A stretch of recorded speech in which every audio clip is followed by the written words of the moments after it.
Hamilton. Thank you, to move the Deputy motion. Presiding Officer. The world population at the moment is about 7.5 billion people, and 7 billion of them are subject to United Kingdom immigration control.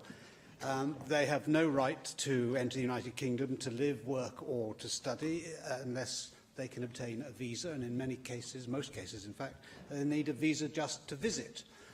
Yet, if you're a citizen of the European Union, you can come here as a legal right to look for work, take work up, to live, to study, do whatever you like. That's an inherent part of membership of the single market.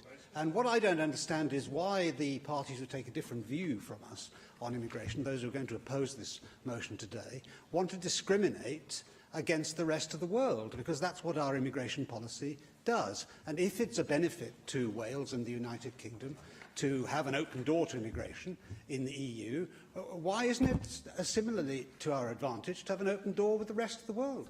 This is not something which is ever answered by those who are starry-eyed about the effects of membership of the EU upon, well, we're talking about a free movement of people here, which is a different matter altogether from a single market. And if it's beneficial for us to take any number of individuals who are simply citizens of the EU to become part of our economy, or just our geographical landmass in the EU, and that's a good thing for Britain. Why isn't it a good thing if we do the same for the rest of the world? What is it that distinguishes Europeans from Africans or Asians or Americans? Let's have the answer to that question in the course of this debate, because what we want in UKIP is a non-discriminatory immigration policy. Which, yes, indeed we do. We want to have the same points-based approach that Australia applies towards all countries, and that will accommodate our need for specific skills, whilst excluding too great an inflow of people who have no skills or few skills, the effect of which, as our motion says, I'll give way to Stefan in a second if he wants to intervene, which actually imposes wage compression upon those at the bottom of the income scale. So I'll give way. For giving way. You just said that the UKIP policy was a points-based system. A couple of weeks ago, it was a one-in, one-out immigration system. I wonder if you could clarify what the policy might be next week. Well, our policy is the one that we stood on in the general election in our manifesto, which is a non-discriminatory immigration policy which is based upon skills. The overall general target is, over a period of 5 years, to reduce net migration to zero. And yes, net migration is what we're talking about. At the moment, we're adding 500,000 people to the UK population every single year by a combination of immigration and natural population increase. That is fundamentally unsustainable in the longer term. The population of the UK in 2001 was 59 million. It was 65 million in 2015. It will be 73 million in 2023. And of course, we have no idea actually how many people are in the United Kingdom, because, and certainly we have no idea how many people are overstaying their visas and therefore are illegal immigrants, because exit checks were scrapped by the Blair government in 1998, and therefore it's impossible to tell. So the immigration problem is actually much worse than the headline statistics appear to say. And the principal victims of this, of course, have been people on low incomes. There can hardly be any dispute about that. It's a simple problem of supply and demand, basic economics. And there are plenty of academic studies, apart from the Bank of England, one cited in this motion, that demonstrate that point. Yes, I will give way.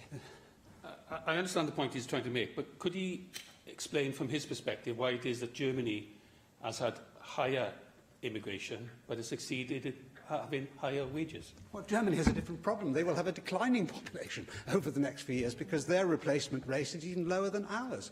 And there is a population bulge which has long since been exceeded in Germany, and the German population will actually fall over the next 30 years. The opposite situation applies in the United Kingdom, we are adding, as I said at the start of my speech, 500,000 people to our population every single year. And of course, if migration is to all intents and purposes in broad balance, this does not have a depressing effect upon wages generally. But the problem with the amendment which Plaid Cymru puts down is, in the academic study which is referred to there, it doesn't actually look at the different segments of employment and the effect that immigration has upon different income levels within the global totals. So the average figure doesn't tell the whole story, and actually is an obfuscation. It actually obscures the problem which we need to do something about, because for many, many people now the minimum wage is the maximum wage, and that is not an acceptable situation in my view. 80% of those who've come here from the EU are designated as low-skilled, or people who don't have any skills at all. I will give way, yes.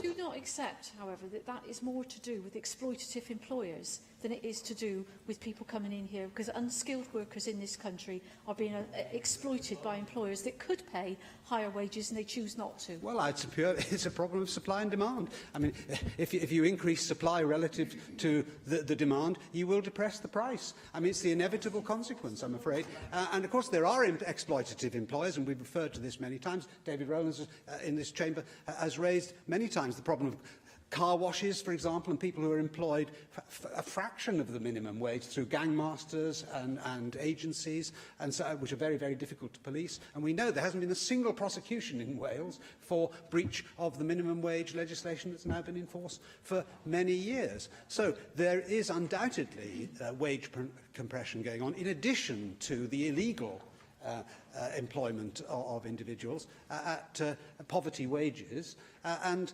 the only way in which we will begin to solve this problem is if we do introduce some system of immigration control which is meaningful and which is related to employment opportunities which exist. At the minute, the United Kingdom is in a relative economic upswing, and so lots of these difficulties are disguised. If we, as we inevitably will do in due course, go into a downswing again, then the problem is going to be manifested not just in terms of wage compression, but actually increasing unemployment. Yet again, it's the people who are at the bottom of the heap in society are the ones who will be paying the price. And admittedly, in Wales, immigration has not created these kinds of problems to anything like the same extent that they have in parts of England, because 90% of those who come here from the EU actually end up in the south and southeast of England. But the United Kingdom is a relatively small geographically country and has a highly homogeneous labour market, and the ripple effects are felt further out from the epicentre, and therefore it does have a depressing effect upon wages in Wales, which is of great seriousness because Wales is the poorest part of the United Kingdom, and in fact parts of Wales are some of the poorest parts of the continent of Europe. And it's a scandal, actually, that average incomes in Wales, relative to the rest of the country, have gone down in recent years. And our GVA is about 75% of the rest of the United Kingdom. And therefore, anything which exacerbates these problems for those on low incomes is much to be deprecated. I give way, certainly. I'm genuinely interested in his reply.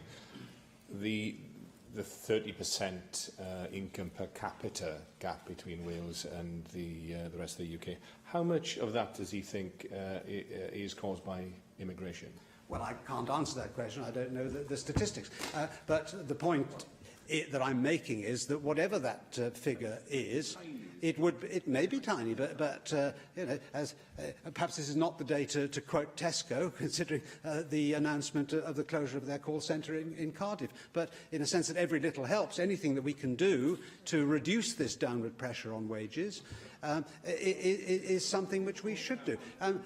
I cannot understand what possible argument there can be for an open door to this country for people doing low-skilled jobs when we still have unemployment to mop up and where wage levels at the bottom end of the income scale are continually being depressed. And of course that has implications for the Exchequer as well, because in-work benefits therefore compensate for the lower wages which are brought about as a result of this excess supply of labour. It's the speed of the influx which is the problem here. If this happened over long periods of time, then, of course, it balances out. But when we have the kind of migratory inflows that we've experienced in the last 10 years in particular, then it's a serious problem. Before 2004, immigration and emigration within the EU and the United Kingdom was broadly in balance. It wasn't an issue. It was only when the former Soviet Union satellite countries joined the EU that we began to see these significant flows across borders, because, of course, they start from a very, very low base in terms of the average income in their economies. And so inevitably the Western countries, and particularly Britain being outside the Eurozone, is a natural magnet, and who can blame them? Of course they want to better their condition of life, and overall these are very good people and with a great work ethic, and it's not the problem of the migrants themselves but the scale of the inflows which is what has excited our motion today. So I do implore members not to engage in kinds of Mickey Mouse exchanges. I know we haven't had them so far in the exchanges which are interventions in my speech, but all talk about this being sort of racism and prejudice and it's the far right and so on, simply undermines what is a serious argument for ordinary people, and particularly those who are the most vulnerable in society. And so it's to call attention to this and the advantages that we will get as a result of leaving the European Union and the single market, because it will enable us to control our own borders in a meaningful way, as we want to protect our own people, that this motion is brought before the House today. I have selected